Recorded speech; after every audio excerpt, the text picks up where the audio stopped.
Today is Monday, December 12th. It's about 5 o'clock p.m. here. This is a meeting of the Recreation and Parks Committee. To my right is Mrs. Oda, and to my left is Mr. Tremblay. I am Brock Heath. I'm the chair of this committee. We are here to hear some information on the Recreation and Parks situation that we've been talking about. Patrick Titterington, do you have some additional information on that for us? Thank you, Mr. Chair. You have a few items in your packet, but essentially what the staff is recommending, as well as the mayor, is that you recommend to council that legislation be passed to place a 10-year 0.25% income tax increase that will sunset after 10 years for the sole purpose of park and recreation improvements. Those would be capital repairs, enhancements, and renovations, not operating.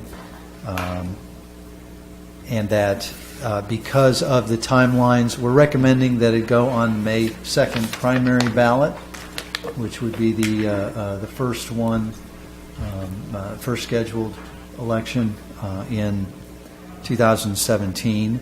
And to comply with the deadlines and make sure it's submitted in time, we are asking that you consider this emergency legislation. Mm-hmm. I believe there's a resolution and an ordinance that would need to be passed. They're just concurrent pieces of legislation according to the law director. Okay. I know there has been a lot of conversation surrounding this. Do you mind highlighting a little bit on how this version is different than the last? Sure. First of all, let me say that the Park and Recreation boards met on December 6th. In your packet also you have the Clerk of Council report that both bodies unanimously recommend this. They move to support the initiative to the council. As you'll recall, in 2000 or earlier this year, the idea of a property tax was brought by the Operation Recreation Committee. That was for the November 8th ballot. Unfortunately, due to some conflicting language, council at the last minute voted, rightly so, to withdraw that, and so it was not voted on at that election. Had the opportunity to discuss internally some of the issues, questions, and opportunities that we heard about during the campaign. And decided that an income tax might be the better way to go because it addresses those issues such as the fact that non-residents will be using these amenities, yet under a property tax only Troy residents would be paying for those amenities. Mm-hmm. There's a question about fixed income and retirement income, and under an income tax we do not tax retirement income, so it's earned income, which would tax not only a portion of the Troy residents, but also workers and companies, which we felt was compelling, given the fact that one of our biggest economic development issues is probably the single biggest economic development issue that we have here in Troy and in the region, is with regards to workforce development and attraction, and this allows them to contribute to the amenities, the quality of life, and attracting not only workforce but families, tourists, etc. The idea of a 10-year, originally it was a 10-year property tax, and the question then became, well, if we were looking at a 10-year property tax and could do all of the amenities that were listed, if we did a 10-year income tax increase, could we support that same level of commitment? And the answer was not only could we support that, but one other question that had been that arose during the pre-season to the leading up to the November election was, what about the second sheet of ice at the Hobart Arena? And what we found in running the numbers is that the second sheet of ice could be accommodated within the 10-year plan without increasing the number of years maximum of the ask. And the sheet of ice, the second sheet of ice, you have information in your packet in the memo that talks about the economic impact and the studies that have been done, not only related to the second sheet of ice, but all of the recreation and those types of amenities and what they bring in direct and indirect impact to the community. I want to say that I don't think I'm missing anything. Patrick, was that a feasibility study on the second sheet of ice? There is one that was done by Crossroads Consulting. I believe you got a copy of that. If not, I can get you one. Yeah, that was done in I'd like to October see that. 2015. I know one of the points and one of the aspects that have been talked about a lot are the private funds that Operation Recreation were attempting to raise or had plans to raise. I would like some more information on maybe that aspect of it, or if they're able to raise more than they thought. I assume their efforts are going to continue. What happens to that money? Okay. First of all, talking about the $4 million magic number that is out there. That has always been the goal. That was what was thought very early on, that could be raised one way or the other through foundations, grants, private individuals, et cetera. Under this plan, a couple of things. I just remember the other point I wanted to make. The dependence on private fundraising is less because of the funding that's generated. And that's important to note because many of the businesses and or individuals who would contribute as private contributors could possibly be the same entities that would be taxed under an income tax. And so the idea is are we going to go to them twice, in essence? I see. And so that was a consideration. I do. Your question about the private versus public, if we receive more private contributions, that reduces the amount that we have to collect in the income tax. And that's why I've been couching all of my comments that this is a 10-year maximum levy. Council can revisit this prior to the 10 years, and if all of the priorities have been met, then there's no need to continue the collecting the money, and we would sunset it early.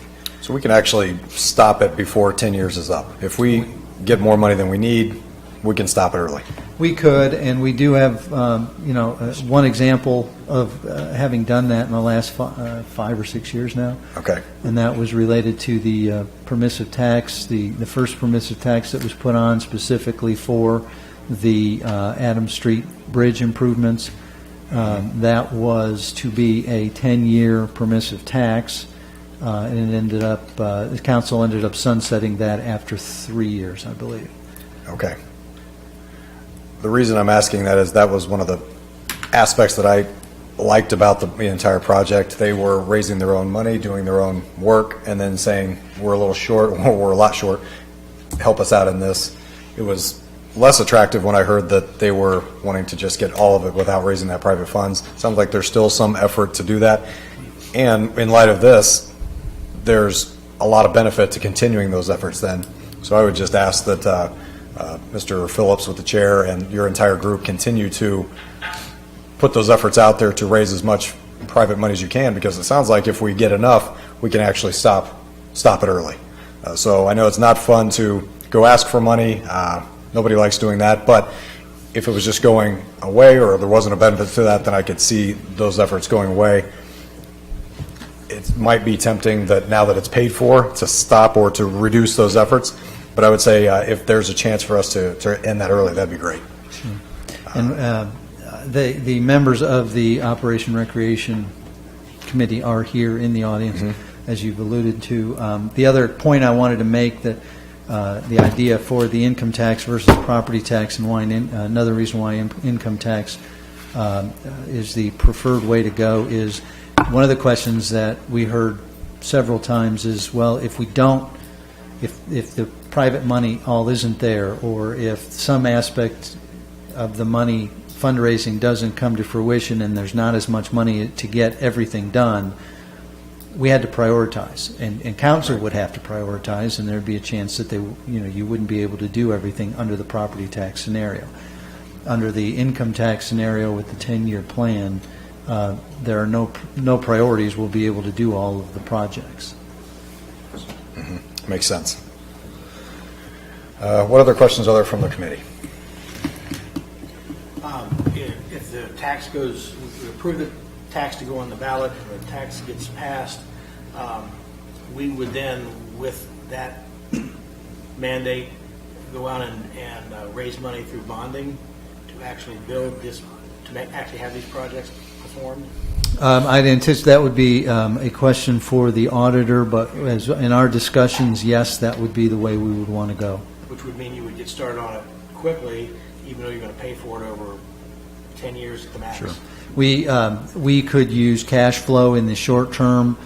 We do have the legislation in place and have for many years where we can repay ourselves under the bond proceeds. So whatever we pay in advance of borrowing, once we borrow, then we can pay ourselves back. But either way, we can lock in today's rates for building and renovating and actually pay for it as citizens over time. That's correct. Mrs. Oda? I'm just wondering why we didn't do the ice sheet before and why now that we're revisiting this, the second sheet of ice is in play. The idea of the ice, the second sheet of ice, it is while it's an important issue, it's not an inexpensive project. And when the committee and when the staff and administration was looking at the property tax, it basically would have doubled the amount of property tax that would have had to be asked for to a rather large amount over that 10-year period. And so the ability to keep it at 10 years and not expand the number of years and still be able to sunset within that 10-year period as an income tax, generating that much more revenue, allowed the ice, second sheet of ice, to become part of this alternative. I have to tell you, I'm really struggling with this. I am not convinced that the staffing of these departments is okay to maintain. So we're saying our staffing is okay to increase the ballparks, to increase all this activity at Hobart, and we don't need any changes in staffing. If that's true, then we are overstaffed and have been overstaffed. Actually, Mrs. Oda, if you look at the report, it does not claim that we are able to staff this. Well, that was and the we've discussion talked- at the committee meetings, the Park and Rec Board the other night. Was that the staffing was... No, that's no. I apologize if it broke up in the video and the audio, but I was here in the room. oh, okay, well, the speakers. Yeah. But no, if it came across that we're okay with staffing if once we do these projects, that has not been the case. And in our discussions all along, we've known that we have to increase staffing, not just because of these projects, but you got to remember, as we've talked in the annual budget discussions, we've been at 2008 levels of staffing. Once we went into the recession, we had some turnover, we kept some positions vacant, and we've done some short-term things like temporary staffing, seasonal staffing, some contract work. But we have known for the last year or so that eventually we'll have to add a position in parks. Once we are up and running and at 100% event staffing, or event planning, I should say, scheduling at the arena. We know we have to evaluate their needs as well, perhaps another position. With the ice rink, you mentioned the feasibility study. It does mention a staffing increase, the large majority of which will be handled within the additional revenues. If you look at the reports that I have in here, the Crossroads study does indicate that there could be as much as a $100,000 gap between additional revenues at the skate facility, the second sheet of ice, and our expenses for staff work, some of which will be able to help with event planning at the arena. However, the Crossroads study does not include or estimate the impact of moving just about all of the ice activity on a daily, public skating, etc., to the second sheet of ice, thus freeing up the arena for more events and more revenues related there too. And I get that. I wish we had done the second sheet of ice when we just did the initial. At this point, it's It was a an little hard to opportunity swallow. that just came up just because of the change in the funding mechanism. That's why it And came that's up. another issue. You know, we had it ready to go, and all of a sudden, it gets pulled off, and let's relook at this and let's put some more stuff on it. It just feels, I don't know, I'm very uncomfortable with it. It's a hard hit. It's a hard hit for citizens. Well, and I just want to remind you that this is a little different of a debate and discussion than, say, perhaps the Riverfront Development Project, where we were using our existing debt capacity and general funds. In this case, the request is just to put this on the ballot in May, and then let the voters decide whether they want to increase the revenues or not. I'm not hearing from people that they necessarily want it on the ballot. And want what? The ice? That they want to vote on this. People are like, I know you're giving us the option, but we're not really, why giving us the option? I don't know. I'm concerned. And I'll throw this out there, and I know it's not going to make you guys real happy, but we know we have the school issue coming down the road. We know we have the Miami County Parks coming down the road. And that has not entered into this discussion. Where do we draw the line about where we tax our citizens? We are not, and you won't get any kind of recommendation from me asking for any kind of school levy or park district levy, Mrs. Oda. This is about our recreation and parks needs. I understand, What and they I do know- and what their priorities are their priorities. And when they want to do that, I don't even know when the schools may or may not come. The schools don't even know that yet. The schools are just starting in 2017, my understanding, to really dive into analyzing what the community wants, how they might reconfigure, what the net costs are, what their financing options are. So, But I feel like all of that needs to be a part of the discussion from the citizen standpoint, maybe not from the city standpoint. Okay, you don't want to throw that out there, but from the citizen standpoint, that's a big issue. and you're probably correct. And so people, as part of their voting, But they need to know obligation, that is coming down the road. Don't you think that should be a part of this discussion? no, it's not our discussion. I mean, I really don't think so. Those are not city issues. And again, I couldn't have a discussion about the school I understand, there's no Because facts, there's no we have numbers nothing out there yet. on that one. I And I don't even understand. know that the Park District has publicly discussed what they want, when they want to do it, how much they're going to ask for, if it's going to be a renewal, replacement, or increase. So we don't have any of that information to include, even if we wanted to.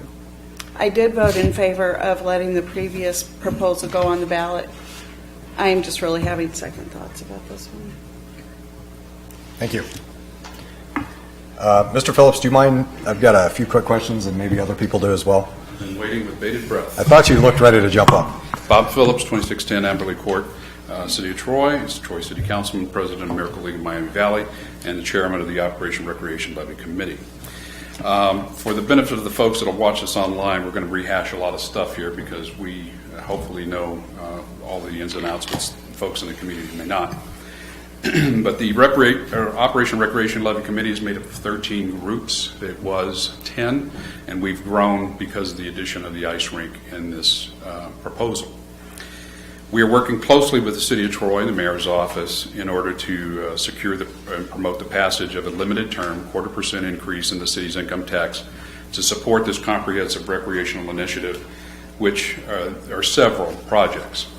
They are to include 9 baseball, softball fields at the north end of Duke Park, development of 3 older youth soccer fields on the south end of Duke Park, improvements in various infrastructure to consolidate park maintenance operations, expand event and visitor parking, and add multiple park entrances and enhance existing features within the current park footprint. Extension of water and sewer utilities to the Troy Junior Football concession stand. These are all at Duke Park. Miami Shores Golf Course, a complete renovation of the clubhouse, and the installation and build of an outdoor practice driving range. Hobart Arena is a construction of a second rink of ice, like as we discussed in 2015, with the entire Treasure Island and Hobart Arena renovation. The William Mayer Senior Citizen Center is a repair and renovation to the roof, siding, foundation, doors, windows, and concrete, restoration of the shuffleboard courts, and potentially bocce ball, and resurfacing of the parking lot. The committee has committed to raising as much private funding as we can. We, in the initial property levy scenario, it was brought to this committee with the endorsement of us and pushing forward to the city the projects in general, and we within our committee knew that we may not be able to raise the $4 million private money that we had anticipated or were going to pursue. However, we also knew that if everything came to fruition and fulfillment, then we would have all the projects. But then the question was, what happens if you do not raise the money? Right. So that meant something would be left out in the cold. The priority initially going into this has always been the baseball fields and the north end of Duke Park. The city generously has purchased that property up there. We've invested over $1.5 million on the city standpoint, which we have all voted on, in the hopes of getting that portion of the project started. However, with the addition of the golf course and the senior center, that left a big question mark in the program. So with the error that was made in the property levy ballot measure language, that caused us to stop and rethink where we were with that and the mechanism of funding going forward. With discussion with the city staff, we bounced around many ideas to pay for this, and because of the price tag and the only way to guarantee that we would get all of these projects built was going to be on an income tax level, period. Now, that also came into the picture of whether we were going to continue to seek that $4 million figure. And when you're going out to the businesses and property owners, and especially with the businesses, you're going to be double asking private money, and then they're going to be paying income tax. We have a couple of members on our Operation Recreation Committee who own small businesses here in town. One of them, Heath Murray in particular, who's ran extensive numbers with his business. He does not live in the city, however, he works here, so his money is going to be taxed. And the way he was looking at it, it absolutely drove home on a private fund level versus the income tax level. he was going to be double dipped when he was going to be asked to contribute X amount of dollars. So it makes more sense to level this field for folks that do work here and live outside, and folks that do live here and work here, that we're having both sides of the coin in that realm pay for this. We are still working within the same time frame, 10 years. We are still working, obviously, as we know, on council, the conservative estimates that we get from sewer, water, or other projects. Hopefully that will continue with this, and we will be able to sunset this, earlier than 10 years. We are looking also, and you have to keep in mind that there are always projects down the road. Even with the Operation Recreation Committee, we are asked by other groups to join in. However, they want something different, whether it's pickleball or tennis or whatever. But the list has been established. The projects have been established. So we can't change. At some point, a line has to be drawn. Right. And that's where we are now. But with the most reasonable picture, if you will, on a comprehensive level, and looking at the things that have been on the back burner for at least 2 decades in some case on some of these projects, it makes sense to do them and to carry forward on a capital campaign that's really going to enhance and energize our recreation amenities that we have here in the city of Troy. It's a huge project, and it is a very worthwhile project. And the bottom line for this, for me, I have not had a child in any of the park community recreation activities here in town.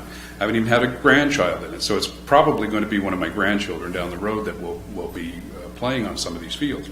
However, I'm looking at it more from an economic development standpoint, which is obviously City of Troy's #1 priority. In your packet, some of the questions that you asked, Mrs. Oda, are addressed right there. Particularly in the additional staffing of these facilities, it's right there in black and white what is going to happen. We're not overstaffed at the moment, in my opinion, from a city council standpoint. These are looking down the road at what it's going to look like and what our needs are going to be. I think what's also being overlooked by those comments is that the packages of support in the agreements of in-kind services that some of these organizations are going to continue with the City of Troy in lining fields, mowing, taking care of things in season to offset those or seasonal employee hours that potentially are there. We also have a private school that's involved, Troy Christian High School, which is committed to financially supporting this. They have not named a number because they just went through a large construction project at their school. However, they at this point in time know that they're going to have a large-scale number that they're going to pony up to assist with this, whether that is goes to a long-term 3 or 5 year, 10-year payout, or whether they continue paying operational costs for mowings and other things at the baseball fields that they will have to do. But some of these other organizations will do the same thing. We won't have those agreements in place, as we pointed out last time, until this either passes and goes forward, or if it doesn't go forward, then we won't have to have any agreements. But those agreements won't be worked out until down the road, because we're still 2 to 3 years out from construction at least on these. But we have to get this ball rolling in some fashion in order to get fields and other things started. So unless you have any questions of me, I'm going to wrap my portion up, because we have other members or individual organizations here in the audience that want to speak to how this impacts their organization. And because we had this at 4 or 5 o'clock in the afternoon, some of our board presidents and that sort of thing work out of town. They couldn't get here to make their presentations. But on behalf of all of them that are not here, they are highly, highly supportive of this measure. We're going to work hand in glove in making presentations to organizations or neighborhoods or individuals, as we did before this, and raising money to have our yard signs and printed material that will go around the neighborhoods like a standard campaign that we're used to here in our town. But to your question, Mrs. Oda, the other potential levy or other things that are outside the City of Troy, those are outside of our purview. We don't have any control over them. We don't, those are up to those organizations to determine, and we're not going to collude with them and discuss, well, who's going to do what when. We are a separate entity. We are standalone. We don't depend on. We deal with what is inside of our borders, not outside of our borders. So we have to really look at us as the business, not what is somebody else is doing down the road. This is why it's important for the City of Troy voters to vote on this. It's their say whether they want to spend money on this project or that project or any project. That is why we're doing this. So it's their decision. It's not our decision. We're not dictating to them how much to pay. We have a project here. We have a scope. The city provides the oversight and the control because it's their property. So we're just the moral support and the worker bees behind the thing to make sure that we can kind of get the word out and get this thing passed. And that's what we're dedicated to doing. Okay. Perfect. I think, I appreciate the information. I think there might be a few questions before you take a seat. If you look back to the original thought processes behind how to pay for this in the first version, were there discussions then on income versus property tax? Yes. What was the deciding factor to go property tax versus income? What were maybe the downsides? Why didn't you do it at that time? Well, we decided at that time that it would be, we weren't going to, because of the $4 million ask, that the businesses weren't going to be impacted on an income tax level. Okay? But when you get into it and you start thinking about that $4 million and the big question mark that's out there and the long term that could take to raise, it put those other projects lower on the priority list in question. So that took that out of the equation, and we're still going to impact businesses with the income tax. So it was, how are we going to ensure these things get done? The income tax was the obvious answer. Right. And back to the original version, the first version, the difference there, why the income tax wasn't the answer at that point was there was more private money. Well, it's not a matter of more private money. It was just a difficult, we saw that as we got further into it is a more difficult thing that we potentially were not maybe going to be able to make. And removing that question mark was extremely important to this committee. So we were never turned down. We were never told not to do this or we're not going to give or anything like that. It's a matter that we had to wait until the measure was passed, as it was suggested to us by several of these folks that were going to be asked, that they would commit then. So it's a big question mark. But there was always anyone that we ever talked to, that's great, that's needed, that's wonderful, we support. Right. But until the thing is passed, we weren't going to know where we were going to wind up. But once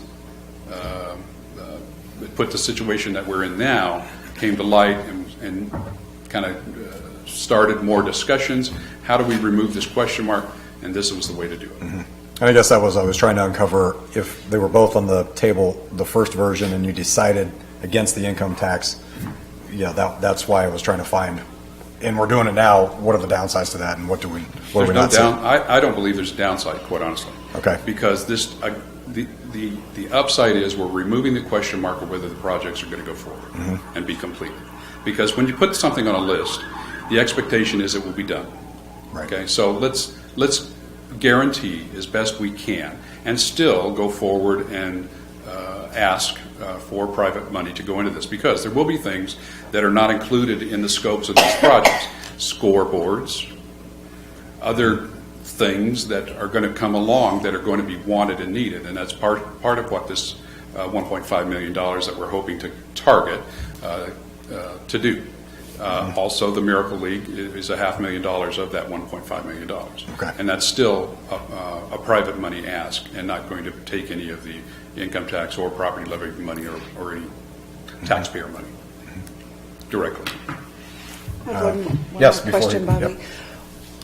Of the original committee members, committee groups, have you had people join the committee or drop off of the committee in this transition? No, we've grown, and it's only because of the ice rink.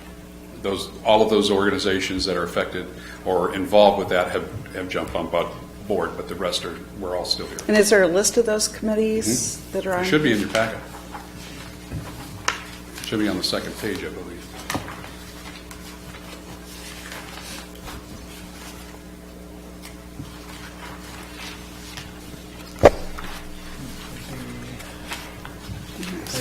First page of First Exhibit page. 1. Yeah, about halfway down, it's the first page. The members of the ORLC.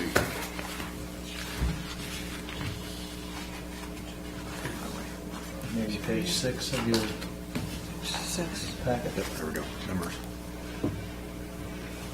Oh, I was looking for a list. It's in the paragraph. Okay.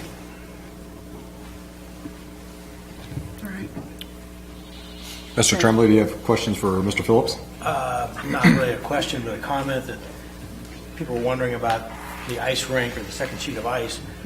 Back in October 15, when we originally met, that was on the table as one of the options.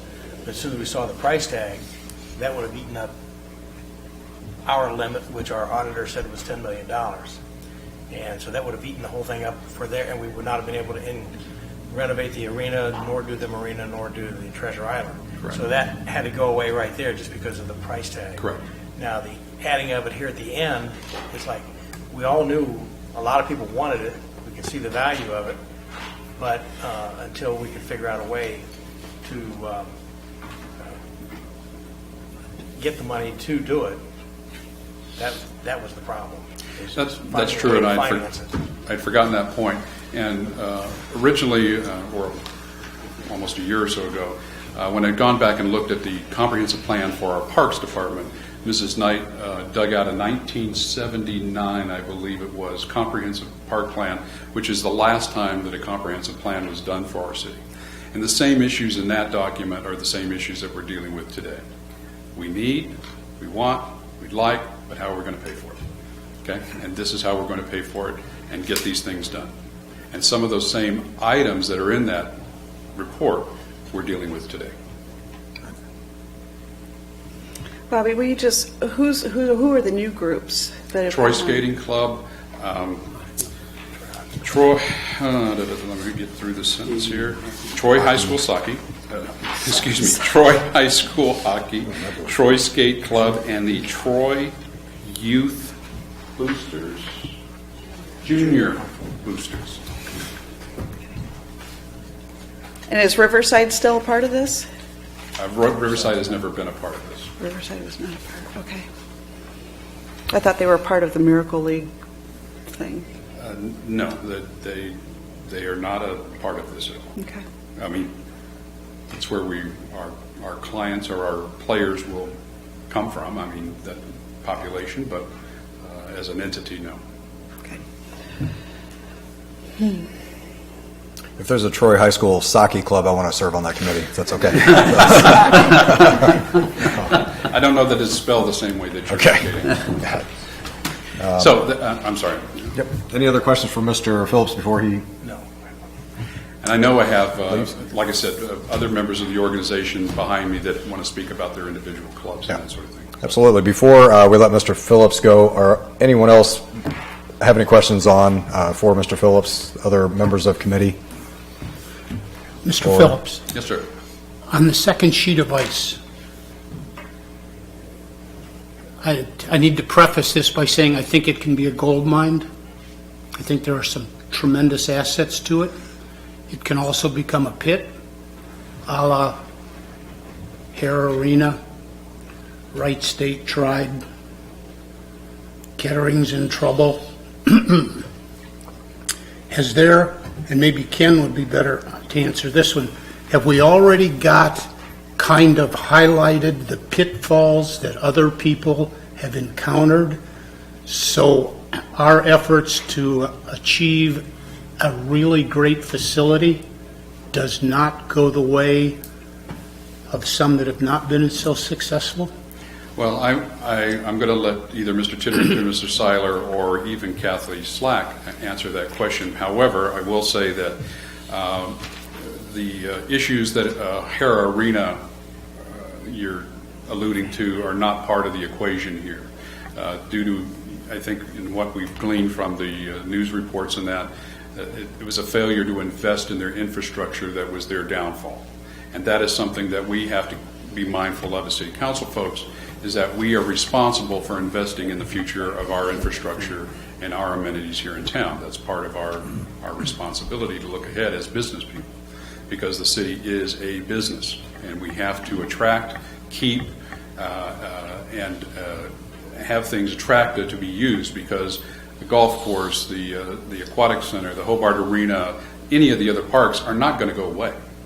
They are paid for at tax dollar money out of the general fund, and we're not going to get rid of them, but we're not going to let them decline either. And we want them attractive for folks that are here in the city to continue to use them, and to attract folks and events outside of our city and our state to come in to use them, because that is part of the economic driver of a complex of baseball fields, of soccer fields, and I point to the Troy Strawberry soccer tournaments and the theater on ice and those sort of things. So we've got a huge system that we've started here with Gentlemen of the Road and some of these other things, that volunteers and people that are wanting to go forward and use these facilities, and tying in the Troy Main Street and the River Corridor and Treasure Island and that sort of thing, are really no-brainers. And that whole park system, particularly with Duke Park, are part of that system and part of that use, if you will. So if we are not stepping forward, we're falling behind. We have to be competitive. We have to be attractive to the businesses out there, to folks that want to come here and put their kids in school. They will see the amenities. We know it when we buy homes. What's the resale value? What school district am I in? What park am I buying? What are the things that are going to be attractive to my property, at my investment? And businesses look at that on a grand scale.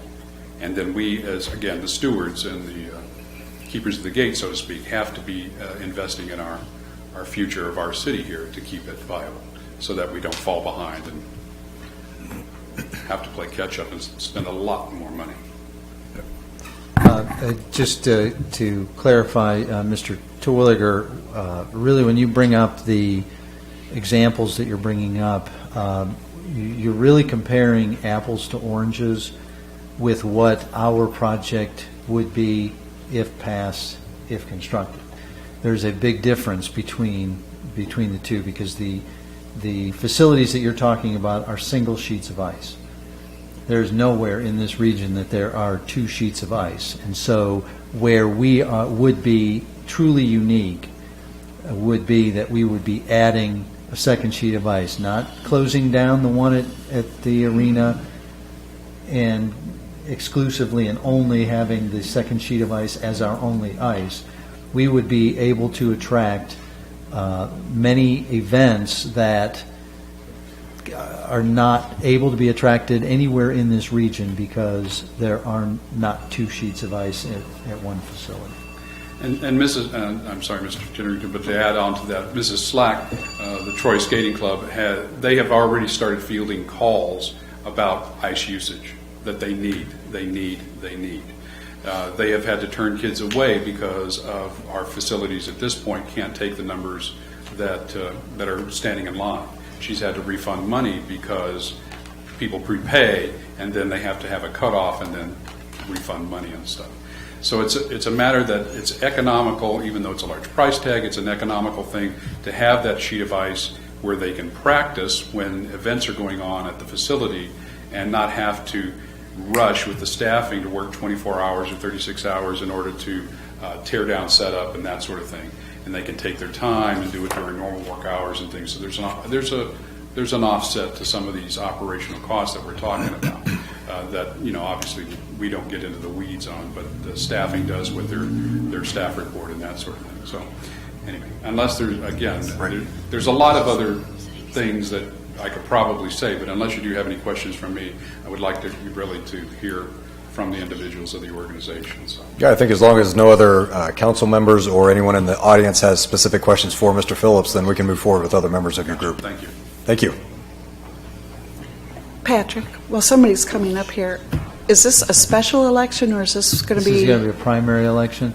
There could be a special election in August. A special election is only if there's a specific issue that's requested by somebody or some entity. The primary election is scheduled because it is a primary year. Okay. I think we're ready to hear from anyone else who would like to speak. Just come up to the podium, state your name and address, please.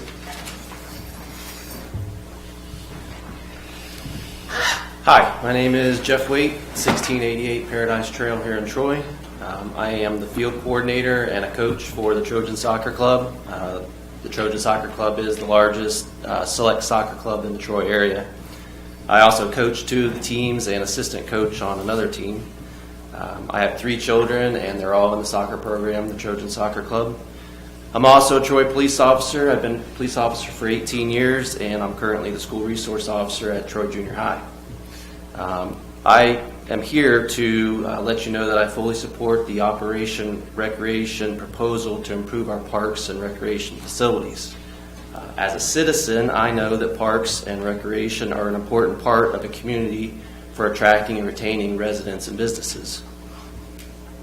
As a school resource officer, I know that children, especially teenagers, need good parks and recreation facilities. The more time spent in supervised, structured activities, the less time to get in trouble. Speaking for the Trojan Soccer Club, for spring we'll have 14 teams. That's estimated at this point. 7 of those teams are going to require the larger 11v11 size soccer fields for games and practices. Having 7 teams, that translates to approximately 28 games and over 200 practices. For my one team in the fall, we had 30 practices on one field at Duke. For fall, we had to close one of the fields, one of the full-size fields, so we had one 11v11 field at Duke for fall for approximately 3 to 4 teams to use for games and practices.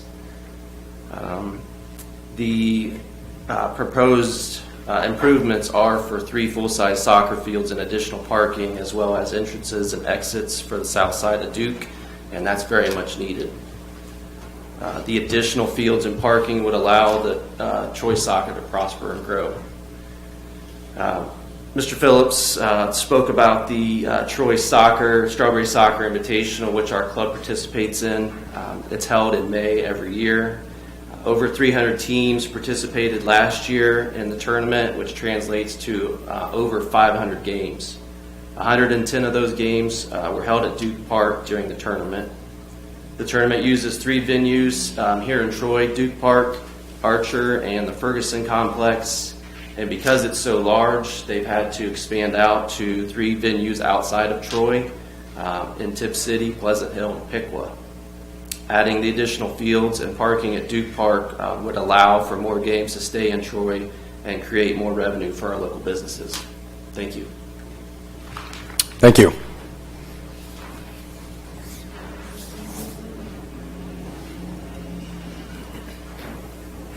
Hi there. I'm Michelle Zolkowski. I'm with the Troy Junior Hockey Boosters Association. I reside at 1177 Fairway Drive. We unanimously support the second sheet of ice for obvious reasons, but not just with the board. Across the organization, there's widespread support of the initiative. We have about 142 kids that are in the program just for junior hockey, so the smallest of the small up to middle school age kids, and we actually had to turn away 24 families this year that couldn't play, that wanted to play, just because we did not have the ice time to support it. We already are sharing ice between teams that play full ice from a practice perspective, so we are already at a disadvantage, if you will, in terms of when those kids actually go to play their games. About 40% of the families that play hockey in Troy are from Troy. We obviously gained a lot of participation this year because of the other arenas that we're closing. But if I look around at who's attending these games, it's grandparents, it's people who live in the area, so there's a lot of different individuals that come into the city of Troy to actually support the events that go on. I think that the second sheet of ice would allow us to expand the program. This past weekend there was a Silver Sticks tournament, which is the first tournament that I've been part of, but there were over 40 teams from 6 different states that came into the Dayton area, and the event was spread out over 3 different rinks. The ability to have a second sheet of ice and potentially support that in one place would drive a lot of, I think, tangential economic impact into the city of Troy with, the hotels, the meals, the entertainment. I know that a lot of families would go out to breakfast between the different games that they had. So I think there'd be, be not just benefit to the program itself, but would also benefit the surrounding community and businesses for all that additional traffic that's here. And even as the program grows, we had 142 this year. It was an average of 105 in the past few years. So I think there's increased interest in hockey overall. I think people look at Troy as a destination if they're looking to move into the region. If you're a hockey family or a skating family, proximity to an arena becomes really critical, especially with all the different development we have going on in Troy from a housing perspective. I think that it could drive people more locally here than to go in other surrounding communities, especially with all the new construction that we do have.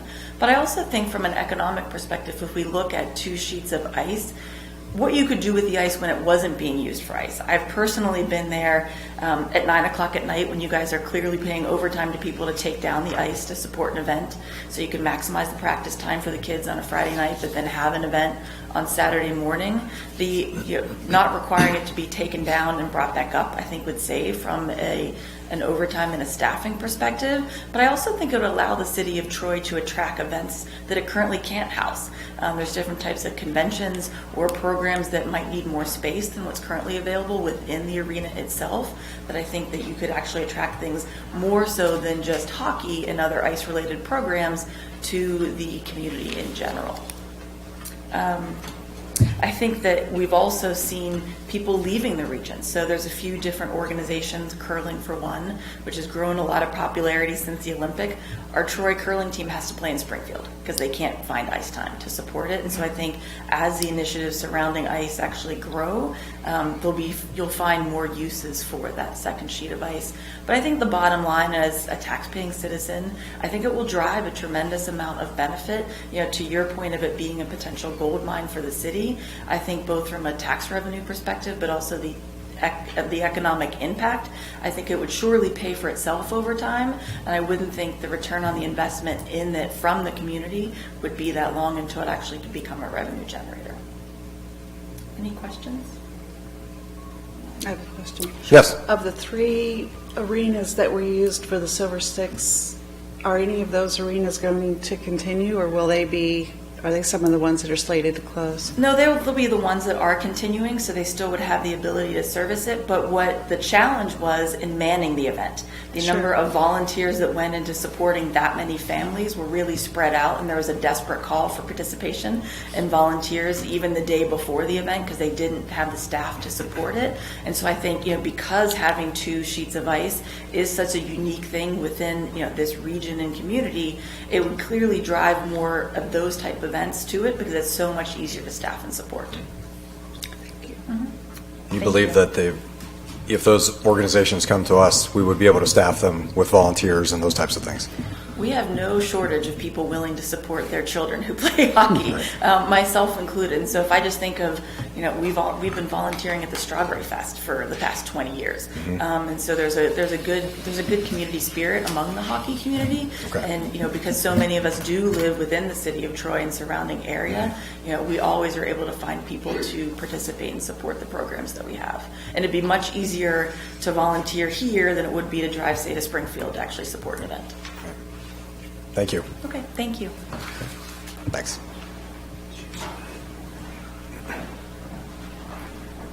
Hi there. Hi. I'm Tamara Baynard Ganger at 922 Brantford Road. I'm the Executive Director of the Troy Senior Citizen Center. And if this were to pass, it would be really great for our center. As you know, the city owns the building, the Parks Department, we fall under their budget. And now I've been there for 11 years now. That's the same roof that has been on that building. Unfortunately, nothing has happened. And also, when we had we've had water come into that back craft room before. And after that training storm that we had, it really flooded that back room there. Unfortunately, we got shot back, got it cleaned out. The bottom line, Jeremy and his group came in there and took care of that and took care of doing what needed to be done in that room so that it didn't have mold or mildew, and they added some additional walls. But the land has kind of started to roll toward the building. I'm sure when it was originally designed, it ran away, and so water was not coming into that craft room. And this would just be very proactive, and we would be able to get these things taken care of without hitting the parks budget or writing grants for these things. It would also be great to have better curbing on our driveway there, because if you come around the drive, and if you come around that curve, that's kind of a blind drop right there, and it would be great for there to be some curbing there. Any questions? Are there any questions for her at this time? I don't see any. Thank you.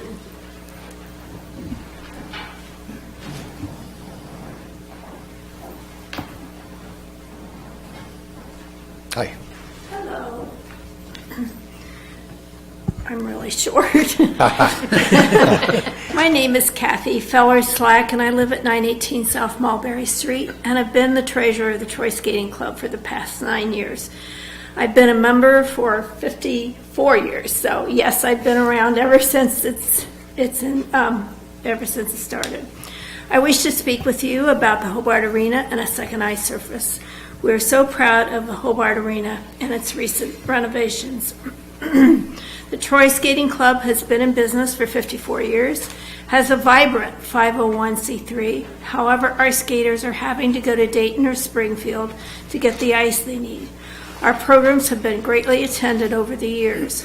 When Troy's Hobart Arena was in its infancy, people from all over the states moved here to skate and train in Troy. We've had many that have gone on to the World Championships and Olympics. Now we do not have enough ice for even our programs, and I know that hockey feels the same way. We are on the ice for 8.2 months of the year, with many non-skating events taking some of that time. I'm not including the events that take our ice for 3 days. The arena staff have to work half the night covering the ice, then setting up chairs and structures. This is a great for the community, unless they want to skate. Then another day to take down the structures and return the glass to the barriers. Trying to run a skating schedule is more and more difficult, but it is a great problem to have. In 2010 and 13, Troy Skating Club was able to hold the National Theater on Ice in June of both of those years. We can no longer do it, as it's grown so much that there are now 1,600 competitors. In 2013, we had 1,200 competitors. And if any of you saw our structures at that time, we had $5,000 worth of tents in the back, because they all have their own scenery they want to put out, so they each get 10 by 10 spots. We had to include a lot of things. I'm not including events. We can no longer do this. It's grown too much, and there are now 1,600 competitors. I think if you discuss with our restaurants, stores, and hotels, they will tell you exactly how much these people spent during their 5 days here. Trying to build 4 extra locker rooms in the back hallway didn't make me feel very safe, but it was okayed by the city. And we still had about 4 feet to walk. There are many skating events that we could bring to Troy, and I have been asked to hold many of these events. If we can't do this one, how can we do this one? They'll ask me, and I say we can't. We don't have 2 ice surfaces. We had over 300 in the program last year, but then you have to add those more advanced skaters that skate many, many hours each week. We also have a hockey learn to skate before turning over to the hockey program, coached by our hockey coaches. We work well with the city of Troy and want this to grow. There are programs that we cannot start. There's just no time for them here, and our skaters going elsewhere. Synchro skating and theater on ice, as well as other programs that our skaters could attend. We have a summer competition every July that brings in 325 skaters to compete. We had to stop the entries at 325, as we cannot handle anymore, as they each enter more than one event, so they may each have 2, 3, 4 events. The last time we had theater on ice, I had to return $2,600 because we had no more practice ice. Now, just to think that there are that many more skaters for the event, and yes, it takes 2 ice surfaces, one will not do it. These events could bring a large amount of money to Troy and the community and allow our skaters much more competitive atmosphere. The Troy Skating Club tries to do many scholarship and free events for the city of Troy, such as the Winter Festival and the Christmas show that was just held a couple weeks ago, featuring some of our 3-year-olds up to our adult levels. In January, we always run an event for the community where all they have to do is sign in and pay for rental skates. We work well with Hobart Arena, and last year we had to cut it off as there were no more public skates available, and so many were in line that they were going to get to skate maybe 15 minutes if they ever got skates. The Hobart Arena and the Troy Skating Club do work well together, and we could bring in so much more for our community. We also need a skate shop, as there is none near. And I think the nearest skate shop would either be Cleveland or Cincinnati. That would be a great, nice private opportunity for someone. The new rink does not have to be an arena. It just needs to have ice and bleacher seating for 1,200. We could then bring in many skating events to Troy. On behalf of the Troy Skating Club, we want to say thank you for your attention to this and to the other park projects. We are looking forward to your endorsement and support of the Operation Recreation Ballot initiative for all proposed projects. Are there any questions? Ma'am, I think I just had one question. The organizations that are looking to come in and maybe have said, boy, if you just had this, we could make it. Are they looking for a specific size of second ice? And if they Yes, they are. Is this, It would be is a what 100 planned? by 200. It would be an Olympic-sized rink. Okay, and that's what we have planned is Yes. sufficient for what they need? Okay, thank you. And it includes the bleachers? Anything else? Could you address if we had a second sheet of ice, the ease and the ability to retain a teaching pro, is that enhanced? It would greatly enhance. It would greatly enhance. Right now, the Troy Skating Club pays a skating director monthly, and even though we only have 8 months of ice, we're paying them for 12 months of ice. And we have good coaches right now, but we could bring in world-class coaches again if we had full ice, and we had ice 12 months out of the year. Right now, we're paying 6 different coaches, and several of them teach in Cincinnati and Dayton and Springfield. As I said, many of our skaters are having to skate in Springfield just to have enough ice to be competitive. Are there any other questions for her? I think that's it. I appreciate it. Thank you. Thank you.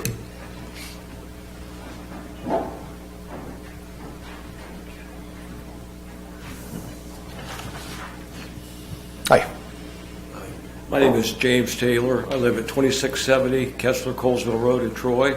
I support the projects that we're talking about, but specifically, I can't say it, I want to address the capital campaign, the $4 million versus $1.5 million. In talking to some of the business owners in Troy on the first go-around, it was going to be the property tax, I found it was going to be very difficult to raise that money because of the double taxation that Bobby addressed earlier. Because they're saying, why should I give you $10,000 when I'm already going to pay the tax on a thing? And if you think about the ramification of that, that's 400 businesses at $10,000 apiece.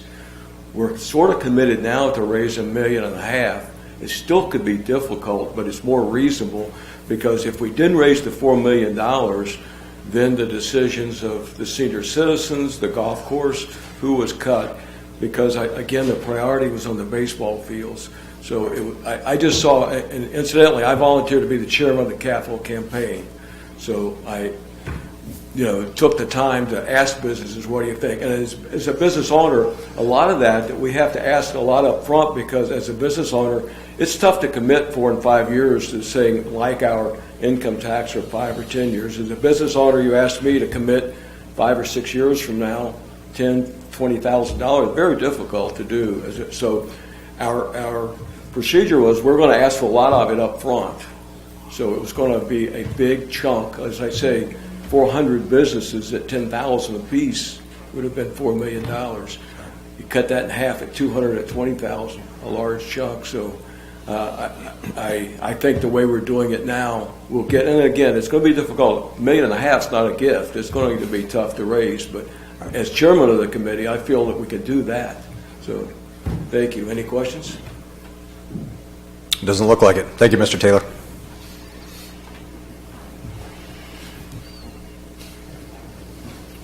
Would anyone else like to speak? I don't see any. Okay, are there any other questions from anyone on the committee here? Did that raise any other questions?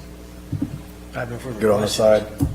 I don't think there's any doubt that we are in support of all the ice and the whole baseball field thing. We all know they need to be replaced. My concern is just taxing the citizens, and how far do we go with taxes? Do we, and basically our job is, do we allow it on the ballot? That's really all we're deciding. Right.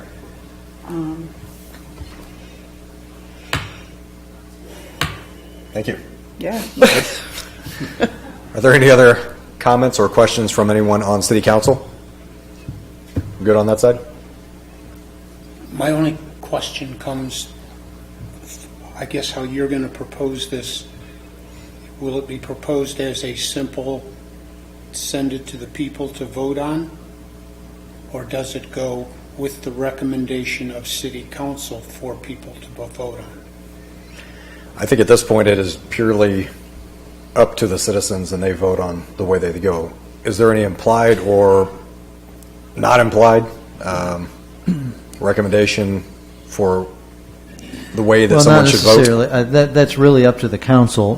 When the council discussed it prior to, as a property tax, they were two separate discussions. They would have been two separate discussions. Put it on the ballot. Right. You're expressing your support for the initiative, as you just mentioned, Mrs. Oda. In the original set of legislation that was passed prior to November, there was not an endorsement that could have come later as a separate item. Right. But again, whereas in the ordinance for Monday night would say something like you support the initiative, but not have, we wouldn't want to presume by using the word endorsement unless you wanted to debate that and include it and specifically instruct us to include it. But that would be a separate issue from this. It could be. Right. Does that answer your question, Mr. Terwilliger? Okay. Anyone else in the audience? I know we've got the mayor here. There are several different people, but I'd like to open it up to everyone. I know this has been a big, we want a lot of conversation on this, so if anyone has anything to say or any questions, please, let's do that now. I don't see anybody. How would you like to move forward? I think we're to that point. I would recommend that we pass on to council a positive recommendation for the 10-year option, and I would agree with doing it as emergency because of the timeline with the May 15th primary. Thank you. Mrs. Oda?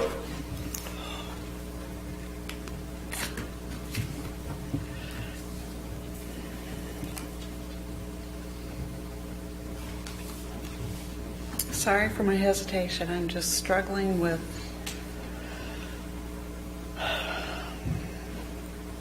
calling it an emergency.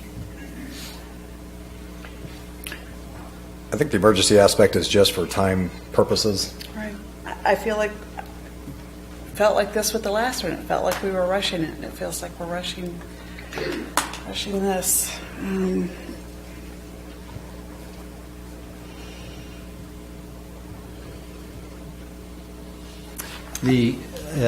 Just so you understand the timelines, the election's May 2nd. We have to have all the legislation certified into the election board no later than February 1st. That's a state law that requires the 90 days.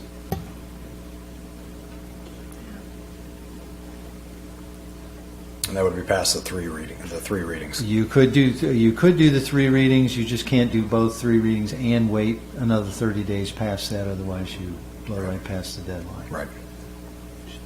I'm okay with allowing citizens to vote on it. I am not okay with the emergency. So your recommendation is, we'll provide a positive recommendation as written without the emergency? Okay. So that's going to be a minority report, I believe. 10 years, support the initiative, no emergency. So that would Supporting be letting your, it go on the ballot, yes. so Is that considered minority? A minority report then? As far as my part, I believe in recreation a lot. I think that it has a massive impact. What we're talking about is going to be huge for Troy. I'm excited about all the different things that are going into it. The first initiative, I think a lot of questions were answered since between now and then. I feel much more comfortable with some of the unknowns and some of the different things that gave me a little heartburn before. So thank you for taking the time to answer those, everyone that's here, and people that are not able to make it tonight. I know there's been a lot of conversation. I would like to recommend it to move forward with emergency. And 10-year. Do the 10-year, right. Is there anything else to come before us tonight? No, sir. No, That's it? Is that a record? probably not. For a committee? Probably not. Okay, perfect. We're not going to push it any further, though. Right.